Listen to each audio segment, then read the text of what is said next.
قال الله تعالى في القرآن المجيد: أعوذ بالله من الشيطان الرجيم.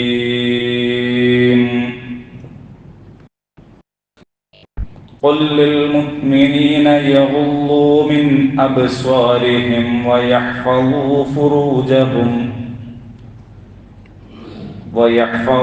فروجهم ذلك أزكى لهم إن الله خبير بما يصنعون.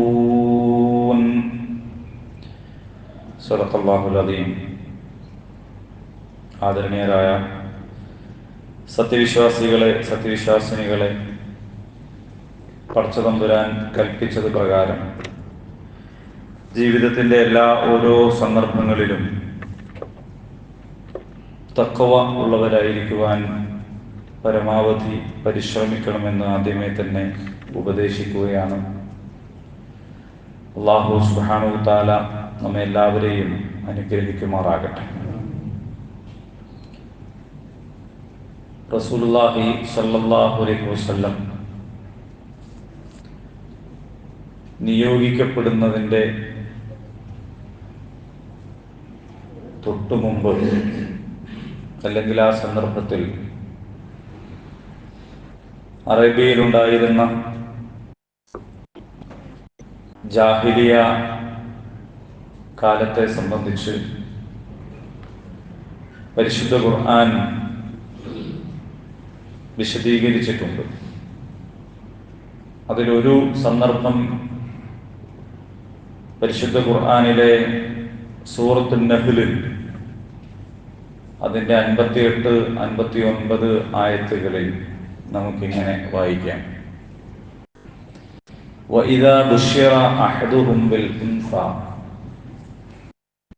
ളല്ല വജ്ഹുഹു മുസ്വദ്ദൻ വഹുവ കദീം. അവരിൽ ഒരാൾക്ക് ഒരു പെൺകുഞ്ഞുണ്ടായി എന്ന സന്തോഷ വാർത്ത ലഭിച്ചാൽ ളല്ല വജ്ഹുഹു മുസ്വദ്ദൻ വഹുവ കദീം, അവരുടെ മുഖം കോപാകുലനായിക്കൊണ്ട് കറുത്തിരുണ്ടു പോകുന്നു.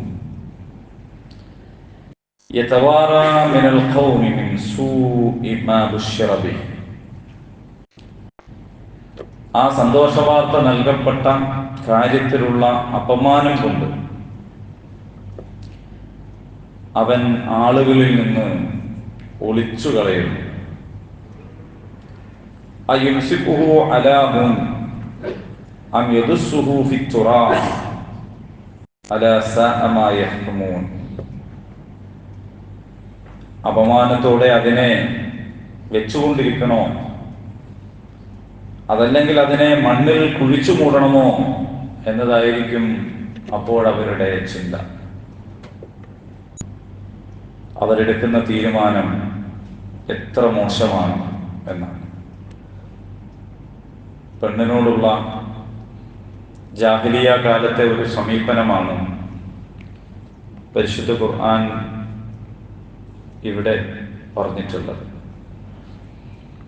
ജീവനോടെ കുഴിച്ചു മൂടുകയാണ് പെൺകുട്ടികൾ. പെണ്ണ് അപമാനമാണ് എന്നതുകൊണ്ട്. പെണ്ണിന് ആത്മാവില്ല എന്നായിരുന്നു അവർ വിശ്വസിച്ചിട്ടുണ്ടായിരുന്നത്. എന്നാൽ ഇന്നത്തെ സ്ഥിതി എന്താണ് എന്ന് നമുക്ക് വിശദീകരിക്കാതെ തന്നെ അറിയാം. പത്രമാധ്യമങ്ങൾ നമ്മൾ വായിക്കുന്നവരാണ്. ഭ്രൂണഹത്യകൾ, സ്ത്രീ പീഡനങ്ങൾ, ബലാത്കാരങ്ങൾ, നഗ്നതാ പ്രദർശനങ്ങൾ, വലിയ പുരോഗമനവും പരിഷ്കാരവുമൊക്കെ അവകാശപ്പെടുന്ന കലാ സാഹിത്യ ലോകത്തു നിന്ന് ഏറ്റവും വൃത്തികെട്ട വാർത്തകളാണ് നമ്മൾ കേട്ടുകൊണ്ടിരിക്കുന്നത്. നമുക്കത് ആവർത്തിച്ചു പറയാനോ എടുത്തുദ്ധരിക്കാനോ പോലും നമുക്ക് അറപ്പുളവാക്കുന്ന തരത്തിലുള്ള വാർത്തകൾ. ഇവരൊക്കെ പരിഷ്കാരത്തിന്റെ ആളുകളാണ്, പുരോഗതിയുടെ ആളുകളാണ് എന്ന് മാത്രമല്ല, മതത്തെക്കുറിച്ച്, വിശിഷ്യ ഇസ്ലാമിനെ കുറിച്ചൊക്കെ അവരൊക്കെ പറയുന്ന വർത്തമാനങ്ങൾ ഇസ്ലാം അപരിഷ്കൃതമാണെന്നും അത് 6-ാം നൂറ്റാണ്ടിലുള്ള ദർശനമാണ് എന്നും അത് സ്ത്രീക്ക് യാതൊരു തരത്തിലുള്ള വിലയും നൽകുന്നില്ല, അവകാശങ്ങളും നൽകുന്നില്ല എന്നുമൊക്കെയാണ്. എന്നിട്ട് അവര് സ്ത്രീകളോട് കാണിക്കുന്നത് എന്താണ് എന്നതിനെ സംബന്ധിച്ചാണ് കമ്മീഷൻ റിപ്പോർട്ടുകൾ നമ്മളോട് പറയുന്നത്. യാ ബനി ആദം, അല്ലയോ മനുഷ്യരെ, ലാ യഫ്തിനന്നകും അശ്ശൈത്വാനു കമാ അഖ്റജ അബവൈകും മിനൽ ജന്ന യൻസിഉ അൻഹുമാ ലിബാസുഹുമാ ലിയുരിയഹുമാ സൗആതിഹിമാ ഇന്നഹു യറാകും ഹുവ വഖബീറുഹു മിൻ ഹൈസു ലാ തറൗനഹും ഇന്നാ ജഅൽന അശ്ശയാതീന ഔലിയാഅ ലില്ലദീന ലാ യുഅ്മിനൂൻ. സൂറത്തുൽ അഅറാഫ്. അല്ലാഹു പറയുകയാണ്, അല്ലയോ മനുഷ്യരെ, നിങ്ങളുടെ മാതാപിതാക്കളെ ആ തോട്ടത്തിൽ നിന്ന് പുറത്താക്കിയതുപോലെ ശൈത്താൻ നിങ്ങളെ കുഴപ്പത്തിലാക്കാതിരിക്കട്ടെ. അവർ ഇരുവരുടെയും ഗോപ്യസ്ഥാനങ്ങൾ അവർക്ക് കാണിച്ചു കൊടുക്കാൻ വേണ്ടി അവൻ അവരിൽ നിന്ന് അവരുടെ വസ്ത്രം എടുത്തു നീക്കുകയായിരുന്നു. തീർച്ചയായും അവനും അവന്റെ വർഗക്കാരും അവനും അവന്റെ വർഗക്കാരും നിങ്ങൾ കണ്ടുകൊണ്ടിരിക്കുന്നുണ്ട്. നിങ്ങൾക്കവരെ കാണാൻ പറ്റാത്ത വിധത്തിൽ തീർച്ചയായും മുഅ്മിനീങ്ങളല്ലാത്തവർക്ക് ശൈത്വാന്മാരെ നാം മിത്രങ്ങളാക്കി കൊടുത്തിരിക്കുന്നു. അപ്പൊ പണ്ട് നമ്മുടെ മാതാപിതാക്കളെ സ്വർഗത്തിൽ നിന്ന് തെറ്റിച്ചതും പുറത്താക്കിയതും ശൈത്താൻ അവരുടെ വസ്ത്രം ഉരിഞ്ഞുകൊണ്ടാണ്, അല്ലെങ്കിൽ നഗ്നത വെളിപ്പെടുത്തിക്കൊണ്ടാണ്. ഇതേ കാരണത്താൽ, ഇതേ രീതിയാൽ തന്നെ നിങ്ങളെയും അവൻ കുഴപ്പത്തിൽ ചാടിക്കുമെന്ന് അള്ളാഹു പറയാൻ. അതുകൊണ്ട് വലാ തഖറബുസ് സിന, നിങ്ങൾ വ്യഭിചരിക്കരുത് എന്നല്ല. വലാ തഖറബുസ് സിന, നിങ്ങൾ വ്യഭിചാരത്തോട് അടുക്കാൻ പാടില്ല. ഇന്നഹു കാന ഫാഹിശതൻ വസാഅ സബീല, അത് വളരെ മോശപ്പെട്ട, വളരെ വൃത്തികെട്ട ഒരു കാര്യമാണ്. അപ്പൊ വ്യഭിചാരത്തിലേക്ക് അടുക്കാൻ കാരണമാകുന്ന നോട്ടവും സംസാരവും തനിച്ചാവലും, എന്തുകൊണ്ടാണ് ഇസ്ലാം ഇത്രത്തോളം കൃത്യമായ കണിശമായ നിയമങ്ങൾ നൽകുന്നത്? ഇസ്ലാമിലെ ഹിജാബ് എപ്പോഴും വലിയ വിവാദമാണ്. ഇസ്ലാമിലെ ഹിജാബിനെ കുറിച്ച് വലിയ തെറ്റിദ്ധാരണയാണ്. പർദ്ദ എന്ന് പറയുന്നത് വളരെ അപരിഷ്കൃതമായ ഒരു കാര്യമായിട്ടാണ് കാണുന്നത്. പക്ഷേ അങ്ങനെ അതിനെ അപരിഷ്കൃതമായി കാണുകയും മാറ്റി നിർത്തുകയും ചെയ്യുന്നതിന്റെ ഫലമാണ് ഇന്ന് നമ്മുടെ സമൂഹം അനുഭവിച്ചുകൊണ്ടിരിക്കുന്നത്. സിനിമാ ലോകത്ത് നിന്ന് ഈ വാർത്തകളൊക്കെ പുറത്തു വന്നിട്ടും അധികാരികൾ പറയുന്നത് പരാതിയില്ല എങ്കിൽ പിന്നെ ഞങ്ങൾ എങ്ങനെ കേസെടുക്കുമെന്നാണ്. എന്ന് പറഞ്ഞാൽ ഇത്രത്തോളം മികവുറ്റ കലാകാരികൾക്ക് ഒരു പരാതി പറയാൻ പോലും സാധ്യമല്ലാത്ത വിധമുള്ള അധപ്പതനത്തിലാണ് അവരുള്ളത് എന്ന് വന്നാൽ, അതുകൊണ്ടാണ് നിങ്ങൾ വ്യഭിചരിക്കരുത് എന്നല്ല ഖുർആൻ പറയുന്നത്. വലാ തഖറബുസ് സിന, നിങ്ങൾ അതിനോട് അടുക്കാൻ പാടില്ല. നോട്ടം കൊണ്ട് അടുക്കരുത്. അശ്ലീല ചുവയുള്ള ആസ്വാദ്യകരമായ കൊഞ്ചിപ്പൊഴിഞ്ഞുള്ള സംസാരങ്ങൾ പാടില്ല. നിങ്ങൾ ആരെയൊക്കെ സ്പർശിക്കാൻ പറ്റും, ആരോടൊക്കെ അടുത്തിടപഴകാൻ പറ്റും, ഇടകലരാൻ പറ്റും, തനിച്ചാവാൻ പറ്റുകയില്ല.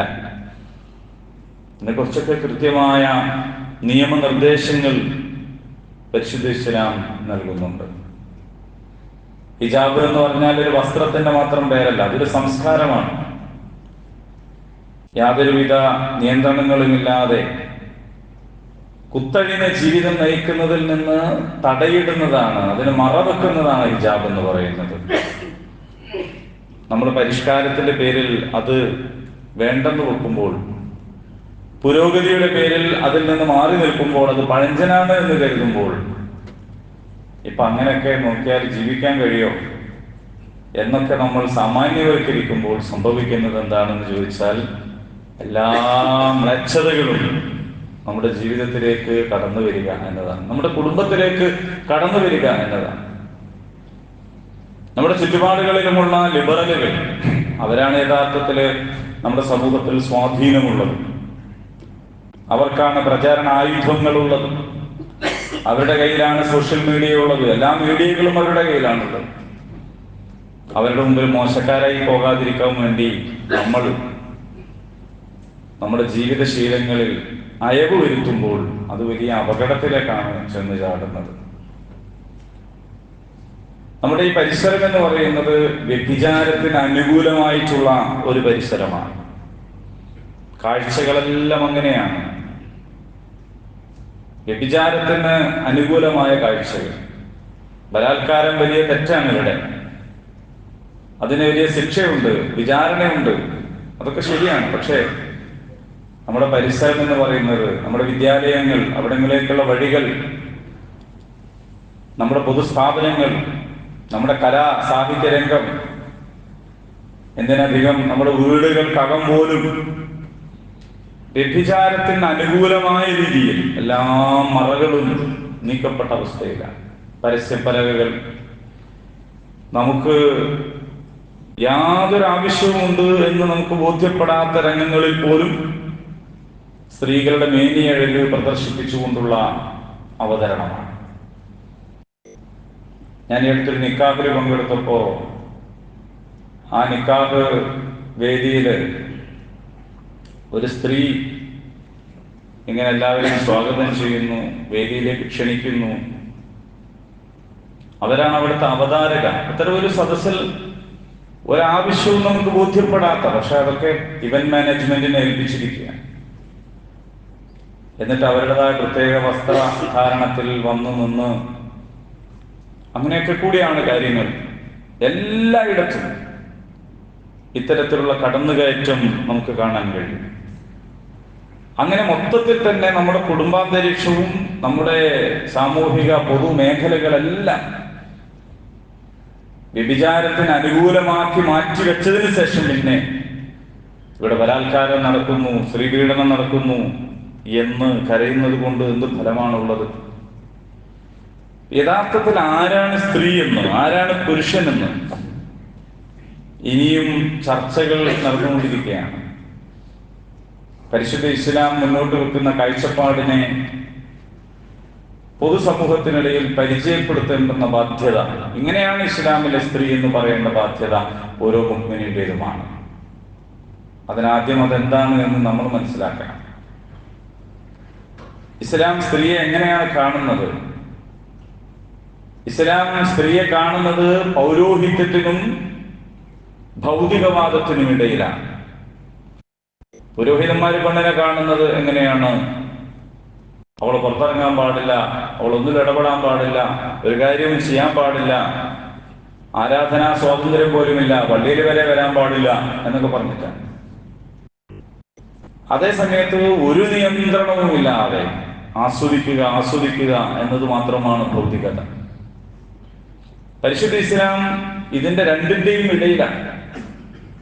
പെണ്ണിന് ഹിജാബ് എന്ന് പറയുന്നത് തന്നെ പുറത്തിറങ്ങാൻ വേണ്ടിയിട്ടാണ്.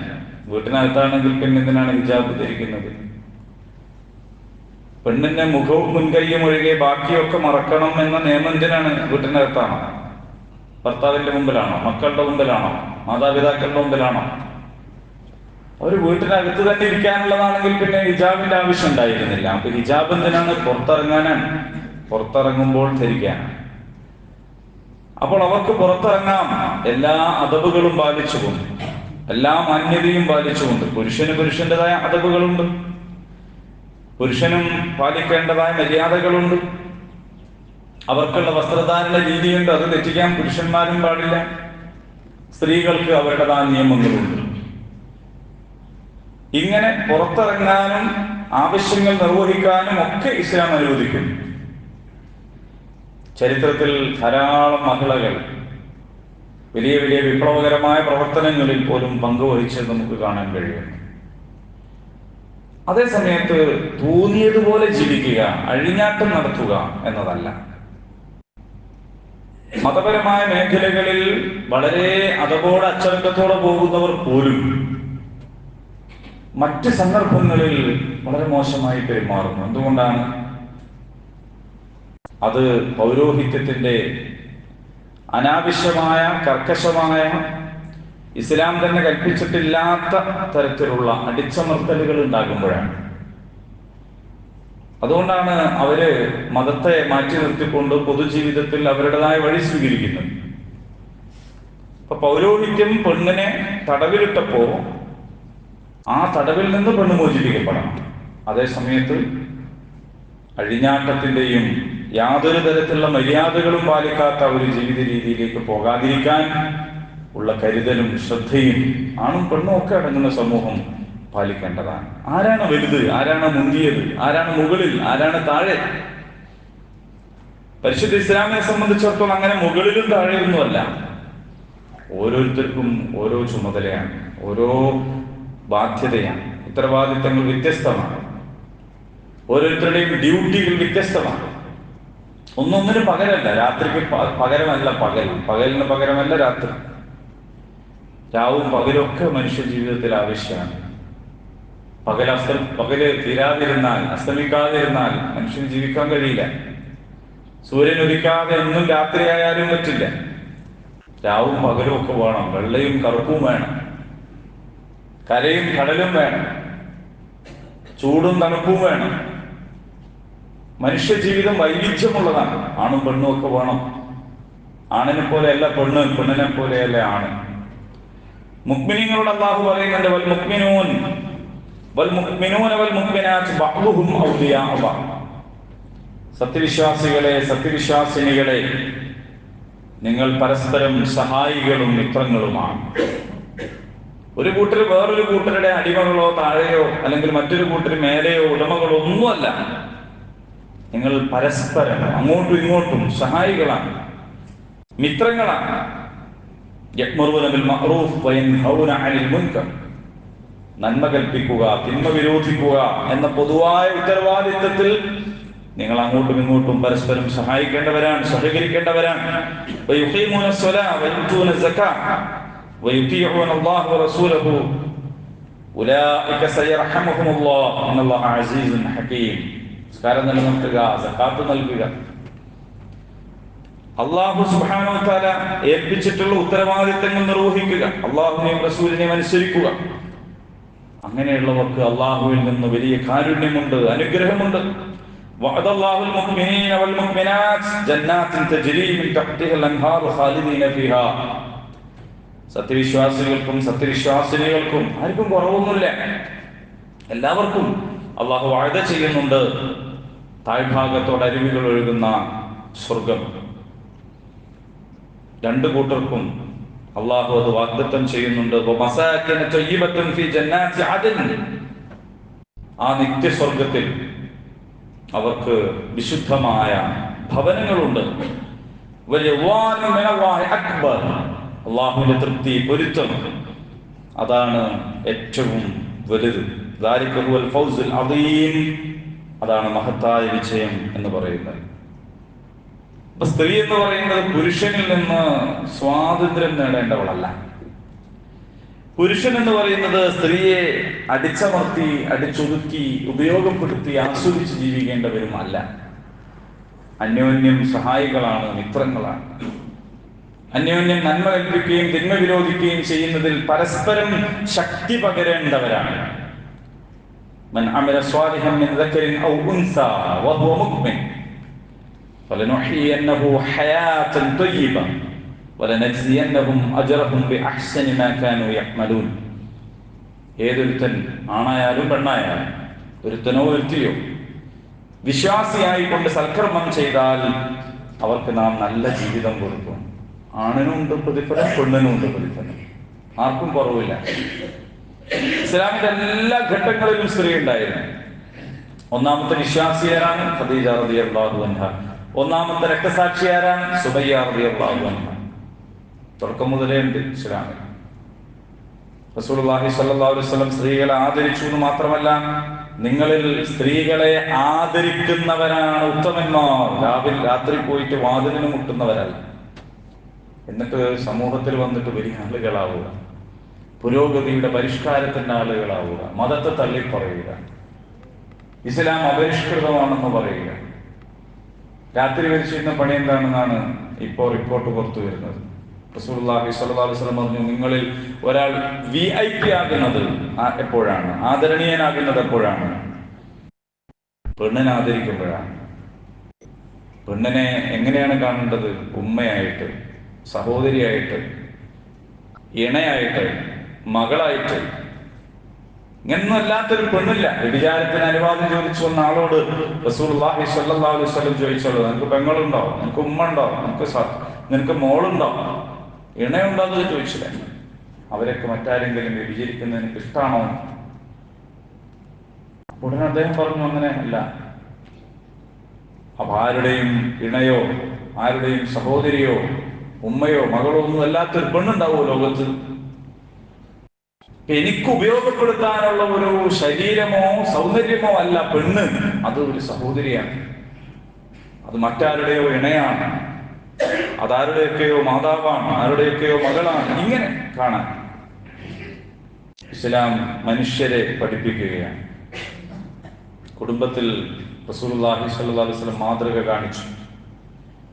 എല്ലാ തിരക്കുകൾക്കുമിടയിൽ വീട്ടുകാരിക്ക് കറുക്കരിഞ്ഞു കൊടുത്തു റസൂലുള്ളാഹി സ്വല്ലല്ലാഹു അലൈഹി വസല്ലം.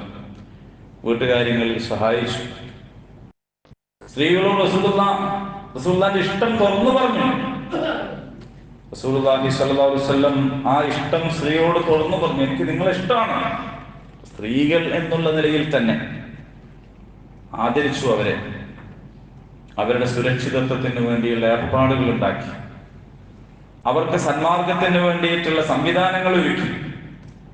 അവർക്ക് മനഃശാന്തി ലഭിക്കണം, അത് സമൂഹത്തിന്റെ ബാധ്യതയാക്കി നിർണയിച്ചു കൊടുത്തു. ഇതിനിടയിൽ നമ്മൾ ആലോചിക്കേണ്ടത് നമ്മുടെ പരിധിയിലുള്ളവരോട് നമ്മൾ എങ്ങനെയെന്നാണ്. ലോകത്ത് മുഴുവനും ഉള്ള സ്ത്രീകളോട് നന്നായി പെരുമാറാനാണ് ഇസ്ലാം പറയുന്നത് എന്നൊക്കെ നമ്മൾ പ്രസംഗിക്കുമ്പോൾ, നമ്മളത് പ്രചരിപ്പിക്കുമ്പോൾ, നമ്മുടെ പരിധിയിലുള്ള പെണ്ണുങ്ങളോട് നമ്മൾ എങ്ങനെയാണ്? നമ്മുടെ പെൺമക്കളോട്, നമ്മുടെ ഭാര്യമാരോട്, നമ്മുടെ സഹോദരിമാരോട്, നമ്മുടെ ഉമ്മമാരോട്. ഉമ്മയുടെ കാൽക്കീഴിലാണല്ലോ സ്വർഗമുള്ളത്. എങ്ങനെയാണ് എന്നത് നമ്മൾ പരിശോധിക്കേണ്ടതാണ്.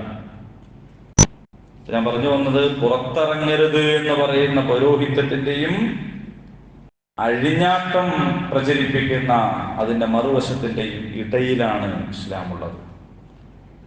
പരിശുദ്ധ ഇസ്ലാം ഇതിനൊക്കെ മേൽനോട്ടക്കാരനെ നിശ്ചയിക്കുന്നത് എവിടെയാണെന്നറിയോ?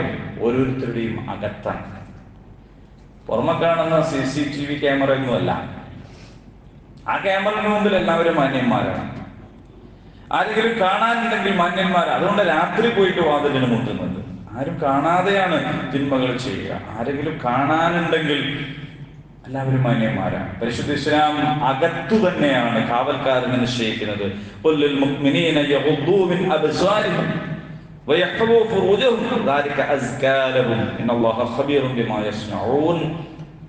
മുഅ്മിനീങ്ങളോട് പറയാ, നിങ്ങൾ നിങ്ങളുടെ കണ്ണുകൾ താഴ്ത്തണം, നിങ്ങളുടെ കണ്ണുകൾ താഴ്ത്തണം. അതുപോലെ തന്നെ നിങ്ങളുടെ ഗുഹ്യാവയവങ്ങളെ കാത്തു സൂക്ഷിക്കണം. അതാണ് ഏറ്റവും പരിശുദ്ധമായിട്ടുള്ള കാര്യം. തീർച്ചയായും അവിടെയാണ്. തീർച്ചയായും നിങ്ങൾ പ്രവർത്തിക്കുന്ന എല്ലാം അള്ളാഹു കാണുന്നുണ്ട്. അള്ളാഹു കാണുന്നുണ്ട്. ഇരുട്ടെന്നും പകലെന്നും രാത്രിയെന്നും വെളിച്ചമെന്നും ഉള്ള വ്യത്യാസമൊന്നുമില്ല. അള്ളാഹു എപ്പോഴും കാണും. അള്ളാഹു കാണുന്നുണ്ട് എന്ന ബോധത്തോടു കൂടി വേണം നിങ്ങൾ പ്രവർത്തിക്കാൻ എന്നതാണ്. അപ്പോൾ ഓരോരുത്തരുടെയും ഉള്ളിൽ തന്നെ കാവൽക്കാരനെ സൂക്ഷിക്കണം. എന്നിട്ടും ഉള്ളിൽ നിന്ന് തന്നെയുള്ള ഒരു നിയന്ത്രണം മനുഷ്യന്മാർക്ക് ഉണ്ടാവണം. ഞാൻ ഇന്നത് കാണാൻ പാടില്ല, ഞാൻ ഇന്നത് ചെയ്യാൻ പാടില്ല എന്നുള്ളൊരു ബോധം മനുഷ്യന്റെ ഉള്ളിൽ തന്നെ സൃഷ്ടിക്കുകയാണ് പരിശുദ്ധ ഇസ്ലാം ചെയ്യുന്നത്. നിങ്ങൾ ആലോചിച്ച് നോക്കൂ, ഈ ലോകം അനുഭവിക്കുന്ന എല്ലാ പ്രശ്നങ്ങളുടെയും, ഈ ലോകം അനുഭവിക്കുന്ന എല്ലാ അധപ്പതനത്തിന്റെയും പരിഹാരം കാരുണ്യവാനായ റബ്ബുൽ ഇസ്സത്ത് നമുക്ക് നൽകിയിട്ടുണ്ട്. പക്ഷെ അതിനെ മുന്നിലേക്ക് കൊണ്ടുവരാൻ, വെളിച്ചത്തേക്ക് കൊണ്ടുവരാൻ, ജീവിത സാക്ഷ്യം കൊണ്ട് മറ്റുള്ളവരുടെ മുമ്പിൽ ഇതിന്റെ പ്രബോധനം നിർവഹിക്കുവാൻ നമ്മളിൽ എത്ര പേർക്ക് സാധ്യമാണ് എന്നത് മാത്രമാണ് ഈ കാലഘട്ടം നമ്മളോട് തേടുന്ന ഏറ്റവും പ്രധാനപ്പെട്ട ചോദ്യം. അള്ളാഹു റബ്ബുൽ ഇസ്സത്ത് കാണിച്ചു തന്നിട്ടുള്ള ഹിദായത്തിന്റെ വഴിയിൽ മുന്നോട്ട് പോകാൻ അള്ളാഹു സുബ്ഹാനഹു വ തആല നമ്മെല്ലാവരെയും അനുഗ്രഹിക്കുമാറാകട്ടെ.